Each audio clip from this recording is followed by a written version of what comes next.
Conversa de classe com Maíra Tangerino. Mentes únicas em conversas plurais.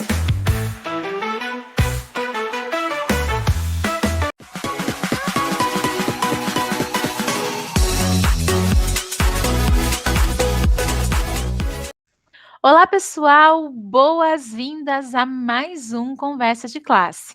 E hoje eu vou receber uma convidada que respira educação. Ela tem uma trajetória maravilhosa que une letras, neurociência e agora pedagogia.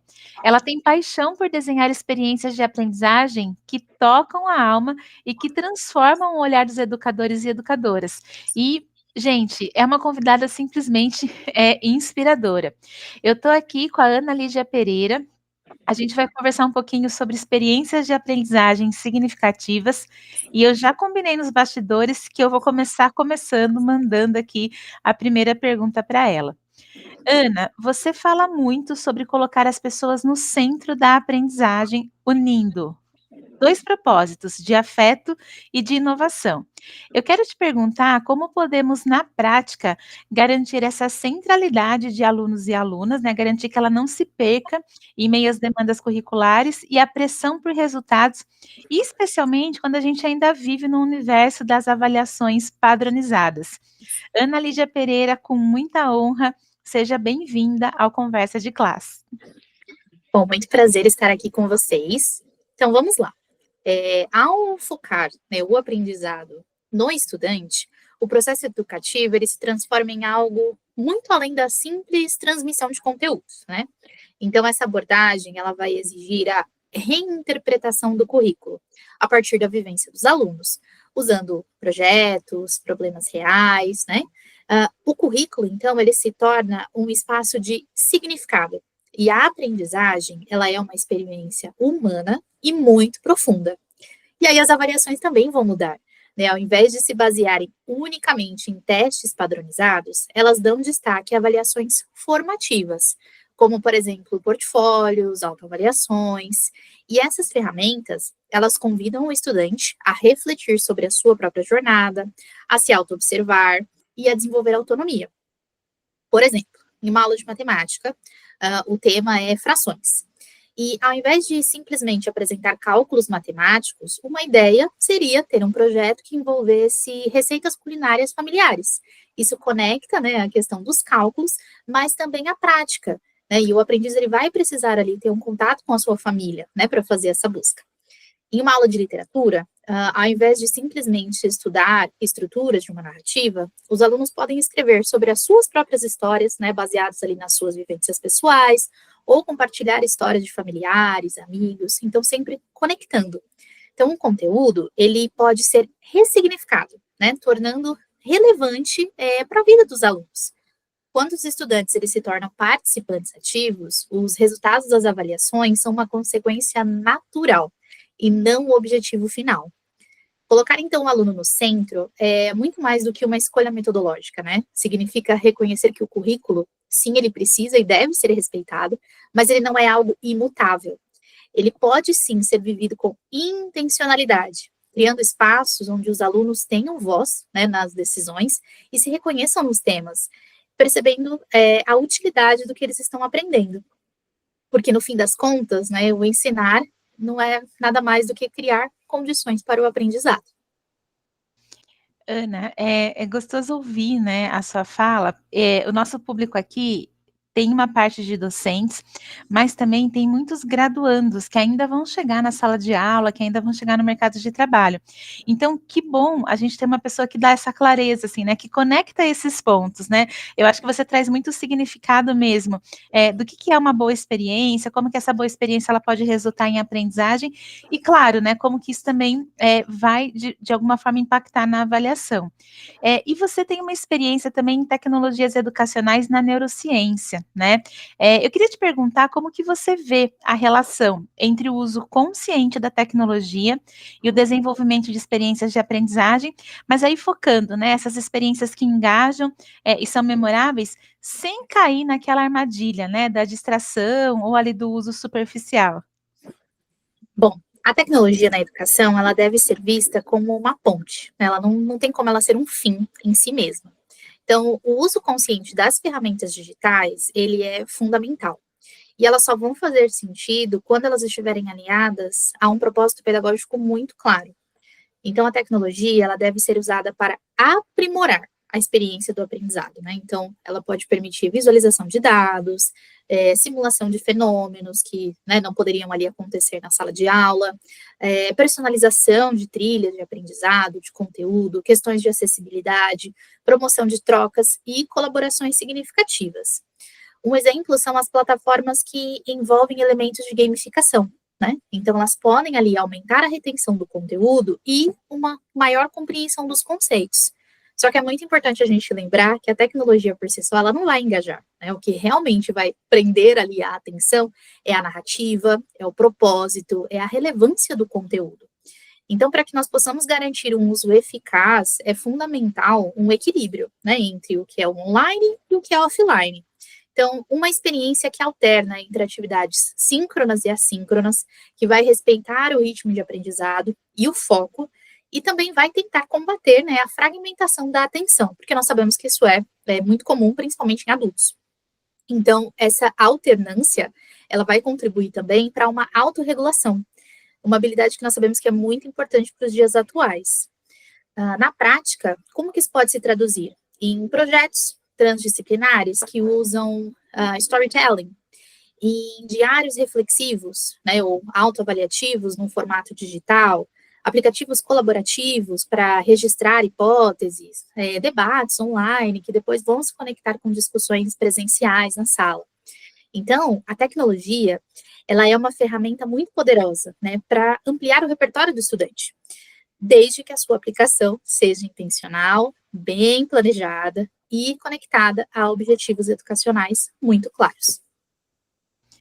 E Ana, eu também fico, assim, admirada, né, quando você também traz a relevância do uso da tecnologia, e eu fico pensando, né, principalmente quando a gente conversa com professores e professoras, tem uma questão aí nesse meio que é essa transição do papel do educador, que ele passa a ser um facilitador. E eu vejo o quanto isso é desafiador, às vezes, para os educadores e educadoras de hoje em dia.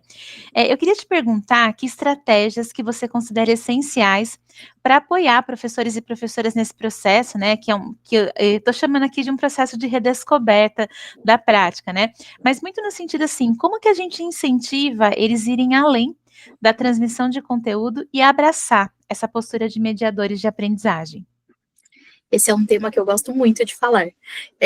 A transição, né, do papel de professor para um facilitador, ele é um processo que ele vai muito além da simples mudança de uma metodologia, né, é uma transformação de fato na identidade do educador.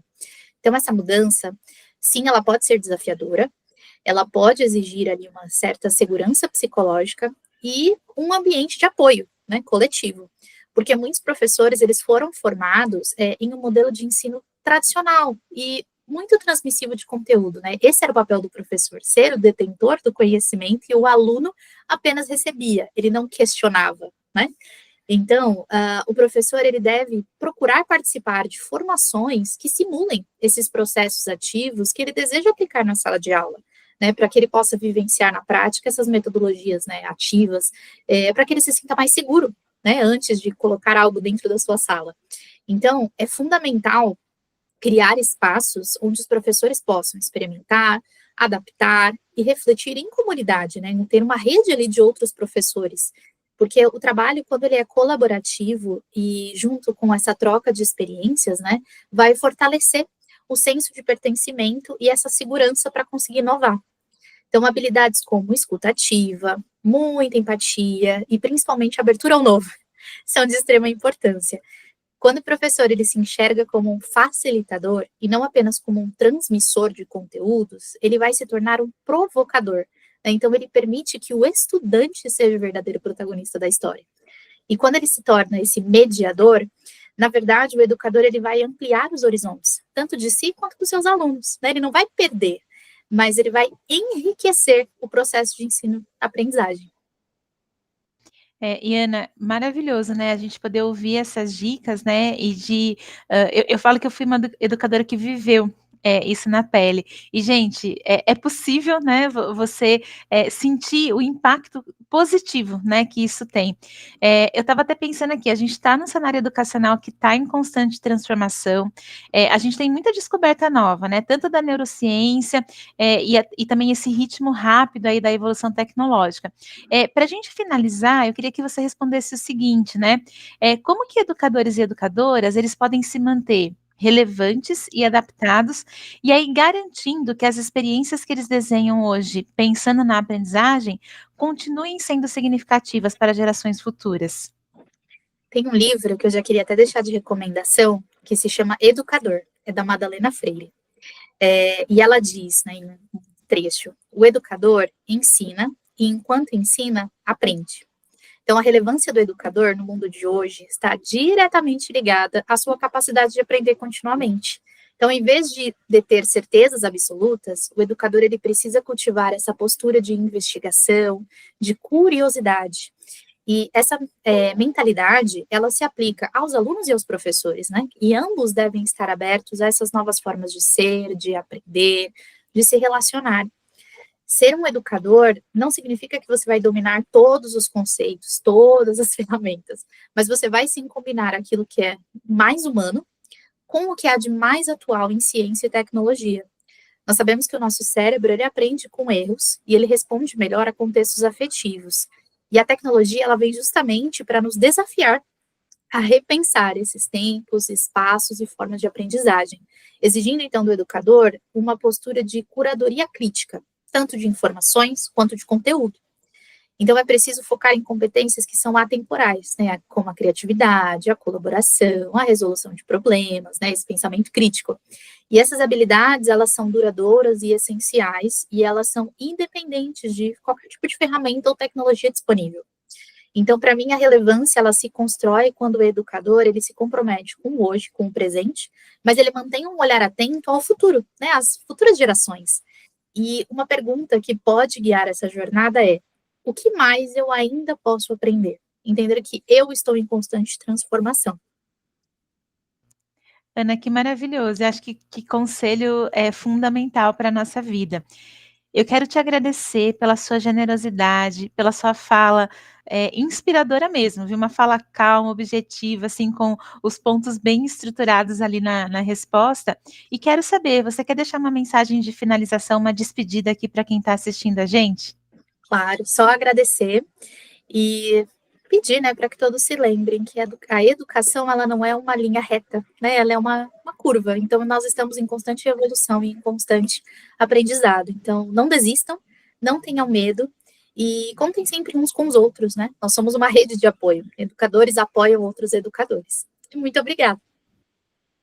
Eu que agradeço, Ana, mais uma vez, de verdade, né? Acho que todo mundo ganhou muito aqui com a sua contribuição no Conversa de Classe.